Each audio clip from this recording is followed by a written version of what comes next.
Hello and welcome to Civics Corner 5 at 5 at the Niagara Falls Public Library. In this presentation, we're going to show you 5 books that are dealing with the aspect of voting and the right to vote as it has developed in America. Our first title is The Soul of America, The Battle for Our Better Angels by John Meacham. And it's a New York Times bestseller in 2017 and our book club choice for this month. And the introduction talks about hoping rather than fearing, and how people who have an attitude of building trust and hope have a different way of approaching a voting scenario than people who are afraid of losing something that they value. We read the chapters 1, 4, and 7 for the book club. And in chapter 1, it talks about the confidence of the whole people, visions of the presidency, the ideas of progress and prosperity, and we the people. And it talks about the founding fathers and what their vision was for uniting people and bringing a voice to the people that were at the time of the Revolution. Chapter 4 focuses on women's suffrage, a new and good thing in the world. And women's suffrage was an issue going back to the beginning of the founding of the United States, with Abigail Adams writing to her husband and saying, "Don't forget the women. We need the women's voice."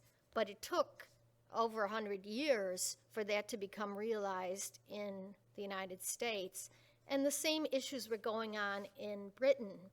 And we're going to talk about this with another book in the title, the fourth title that we're going to talk about today. I found this book to be very gripping.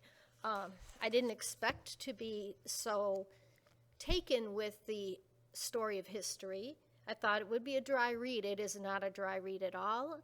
And it's very eye-opening to some of the forces that the presidents deal with, and how important it is to have a president who people can muster behind, the people can look to as a leader who will inspire and bring people together. I really recommend this book, even if you just read a chapter that's of interest to you. And it's a book that we have on the shelf at Niagara Falls. Our next title is What Unites Us by Dan Rather and Elliot Kirshner, Reflections on Patriotism. This was a book club choice before COVID, so a couple years ago. And again, it's Dan Rather's voice, and he has his own history of expressing patriotic issues and events in America. And he says he finds himself thinking deeply about what it means to love America, as I surely do. At a moment of crisis over our national identity, venerated journalist Dan Rather has emerged as a voice of reason and integrity, reflecting on what it means to be an American. So he reminds us of the principles upon which the United States was founded, looking at the freedoms that define us, from the vote to the press, the values that have transformed us from empathy to inclusion to service, the institutions that sustain us, such as public education, and the traits that helped form our young country, such as the audacity to take on daunting challenges in science and medicine. And it is a very comforting and inspiring book in terms of reminding us of the ways that we are working together. And it's also a very personal book. He tells his personal stories, and again, highly recommended that you pick that one up. It's a small book. It reads rather quickly, and I think you'd get a lot out of it. Carry On by John Lewis is our next choice, and its subtitle is Reflections for a New Generation. And John Lewis was somebody that I wanted to learn more about when I was reading The Soul of America, as he was referred to. And it says, it's a poignant and empowering collection of final reflections and words of wisdom from the venerable civil rights champion, the late Congressman John Lewis. He was a paragon of the civil rights movement and a highly respected political leader for decades. John Lewis was a true American hero for the ages. He was a beacon of hope and a model of humility, whose invocation to engage in good trouble continues to inspire millions across our nation and around the globe. Even as he battled cancer during his last months on earth, he cared so deeply about humanity that he dedicated precious time to put this book together and share his memories, beliefs, and advice for the sake of the generations to come. He has an amazing story to tell. Our fourth title recommended for the Civics Corner today is Jailed for Freedom, American Women Win the Vote by Doris Stevens. And this was another topic that I wanted to know more about after I read about it in The Soul of America. And this is a 75th anniversary edition we have here. It's a highly readable and readily understandable story for the modern reader that details a dramatic chapter in American history.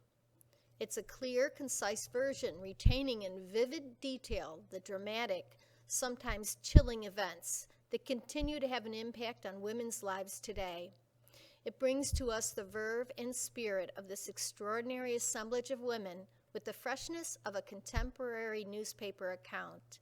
And that was a quote from Edith Mayo, the curator in the Smithsonian. And one of the most gripping stories I learned about women's suffrage during this process is that the British women were marching and being jailed for blocking traffic and things like that. And when they were jailed, they went on hunger strikes, and then they were force-fed. And the images of women being force-fed was one of the, just such a striking image, and it really got to people's hearts and had a lot to do with women finally getting the right to vote. The final choice today for 5 at 5 is Votes of Confidence, A Young Person's Guide to American Elections by Jeff Fleischer. And it says it's a young person's guide, but it's not a kid's book. It's really lays out clearly the election process and helps understand the election maps and the statistics that you'll see during the election process, the voting process. It'll be in the news. So Chapter 1 is American Government 101, some of the basics. Chapter 2, How Voting Works. Chapter 3, Party Time, the role of political parties in U.S. politics. Chapter 4, Voting with Confidence.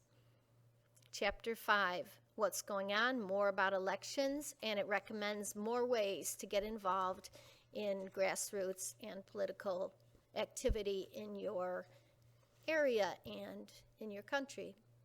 So I just really like the way it's laid out. It's comprehensive and clear, and I think you would learn a lot for it if you're curious about all those things we see on the news, and sometimes it might seem pretty confusing. So I also recommend Votes of Confidence. Thanks for being here today with the Niagara Falls Public Library Civics Corner 5 at 5, Voting and the Election Process. Have a great day.